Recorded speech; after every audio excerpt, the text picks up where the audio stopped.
Hey guys, it's Hollywood Studios here, and in today's video we're going to be going over some of you guys' most controversial takes on Six Flags Great Adventure.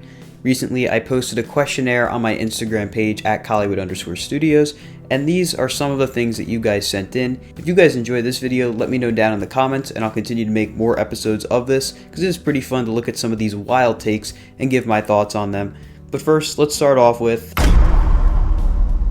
Green Lantern is top 5 in the park and is the best B&M at the park. Now, I know Green Lantern is a very controversial ride. I was never going to make a video on a topic like this without mentioning Green Lantern, because it is a ride that you can ask 5 different people what they think of the ride and you will get 5 different answers. Green Lantern is either really highly regarded, really low regarded, or somewhere in the middle by people. Personally, I'd be more in the middle category, leaning high. I personally definitely don't agree with this, but I can see where they're coming from. I think Nitro is easily the best B&M at Great Adventure, but if you're someone that thinks Nitro maybe doesn't deliver as well as I do, I could see why you may think Green Lantern is better. Green Lantern does have some pretty interesting elements. It's a really intense ride, but that intensity also really hurts your legs if you don't know how to ride it. And depending on the terrain you get, the row you get, it can be a little rough, so you can get some head banging. Typically, I don't experience this, but I can see where they're coming from. As for it being top 5 in the park, I personally disagree. I kind of shuffle my top 5 out a little bit, specifically with that 5th spot. It's always a different B&M looper, whether it's Batman or Medusa. Sometimes Green Lantern can make an appearance in there, but usually I stray more towards Batman and Medusa. However, I can see why some people may think that Green Lantern is top 5 in the park and the best B&M at the park. Next up, of course, we couldn't talk about Green Lantern being good without Green Lantern being bad. Green Lantern is the world's worst roller coaster or the second worst stand-up coaster. Now, I know a lot of people have a lot of issues with this ride, and I can see why. If you happen to get your restraint up a little too high, meaning the bicycle seat, it is brutally painful on your legs. You really feel all that force go right to your legs, and of course that groin area pain from the bicycle seat really is not fun to deal with. Also, I have noticed the higher you are, the higher your center of gravity, meaning the more headbanging you'll tend to get. Rides really aren't designed with that high of a center of gravity, and that's why the stand-up coasters tend to have a bit of jolts and headbanging and whatnot, so I can definitely see why. As for stand-up coasters, I'd say Green Lantern isn't my favorite stand-up coaster. That would have to go to Georgia Scorcher down at Six Flags Over Georgia. That ride's just a lot more consistently enjoyable. But Green Lantern has really strong forces, and I've been able to figure out how to ride it, so it's definitely better than the other stand-up coasters I've ridden other than Scorcher. But I can definitely see where they're coming from with this one. Next up,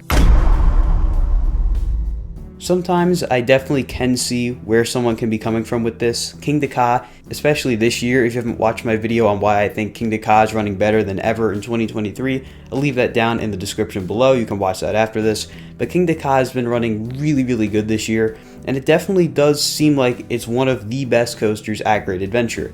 I've always thought it was at least top 4 and kind of shuffles through 3 and 4 ever since Jersey Devil was added, but I have been feeling that Kingda Ka could be giving Jersey Devil a run for its money for the second spot in my opinion.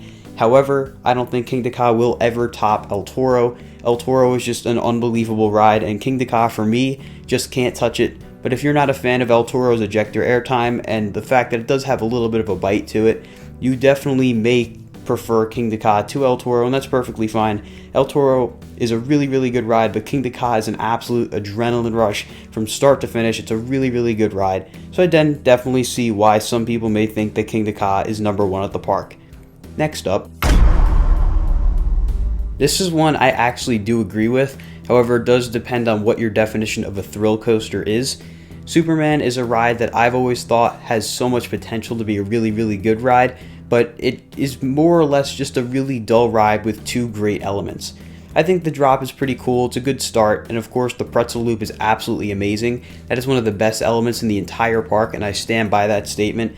The forces you feel on your back and stomach through that element are absolutely out of this world, and if only the rest of the ride chose to experiment with some of those unique forces you can get on a flying coaster, this ride would be amazing.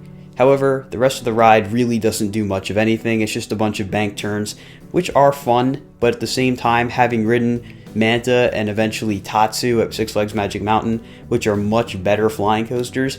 To see what they could have done with this ride and the fact that they just didn't is definitely disappointing, and that kind of leads to me agreeing with this statement that Superman is the worst thrill coaster at Great Adventure. Next. Cyborg is a really, really good ride. While Cyborg has never necessarily been my favorite ride at Six Flags Great Adventure, it's definitely one of the better flat rides they have.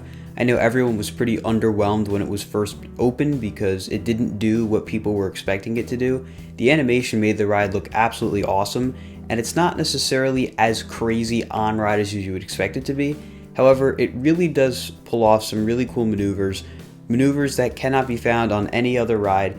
It kind of feels like a really weird gyroscope, a very odd, I guess, spin-off of Twister, which is the Huss top spin at the park. It's a really, really fun ride. Again, not necessarily my favorite, but I do see where they're coming from in saying that this ride is more underrated than it is overrated, has some really good hang time, some really wacky elements, and overall is a very fun ride.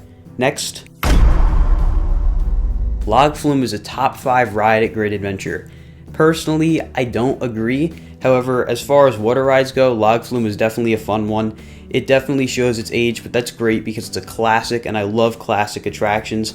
From the turntable loading station to the rest of the layout with all of its drops and quirks, it's a really, really fun ride. And if you're able to, I would definitely try to fully load the car as much as you can, because it makes you get absolutely drenched, and it really makes the ride have a whole new layer of fun. However, though, I do think Great Adventure is absolutely stacked with amazing rides, and personally, I'll take a much more intense, dry ride as opposed to Log Flume. But Log Flume still is a really fun ride. Don't sleep on it. If you're going to Great Adventure in the summer, you can't miss Log Flume. It's one of the best ways in the park to cool off and have a great time at Great Adventure. Next up, Kingda Ka and Nitro over Jersey Devil. This is one, it depends on the day, but sometimes I agree, most of the time I disagree.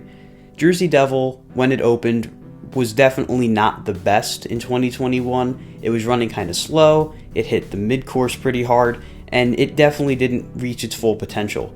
However, throughout 2022 and 2023, the park made some changes to Jersey Devil, and it runs much faster now. It flies through the mid-course, has great ejector airtime, awesome inversions, and even better hang time. So Jersey Devil for me is easily one of the best coasters at Great Adventure.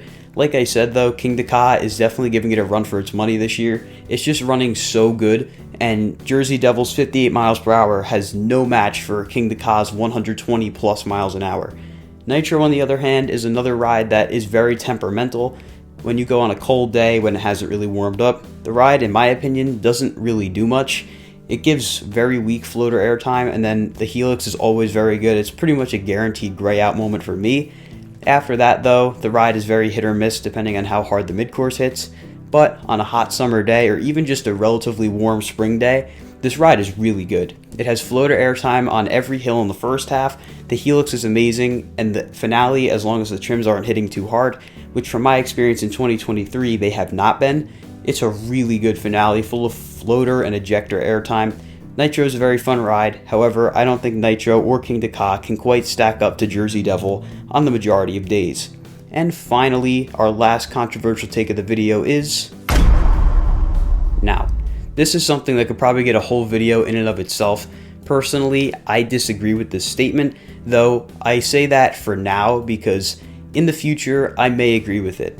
El Toro, as we know, has had a bit of a rocky past couple of years, had a couple incidents, and it was noticeably rougher last year than it had been in years past, and that leads a lot of people to wishing they would just give it steel tracks so that we wouldn't deal with these issues again.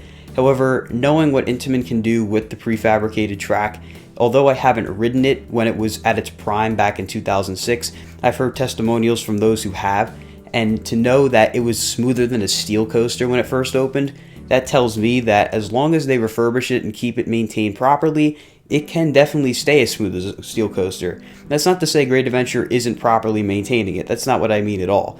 Great Adventure has a really complicated ride on their hands, and when you look at El Toro's sister coasters over in Europe and South Korea, they have issues of their own that makes them very difficult to maintain as well. But I do think El Toro, with the right prefabricated track, does not need RMC 208 retrack or even GCI Titan track. I think it'll do just fine with the wood track, although come a few years, If this problem still persists, then I would say they should probably go for the RMC 208 Retrack or GCI Titan Track. But with that being said, that is going to conclude this video of Great Adventure controversial takes. Thank you all for sending these in. If you have any other controversial takes, leave them in the comments below, or you can send them to me on Instagram through direct message. If you guys enjoyed this video, be sure to like, comment, and subscribe. Let me know if you want to see more editions of Great Adventure controversial takes, and I'll see you all in the next video. Goodbye, guys.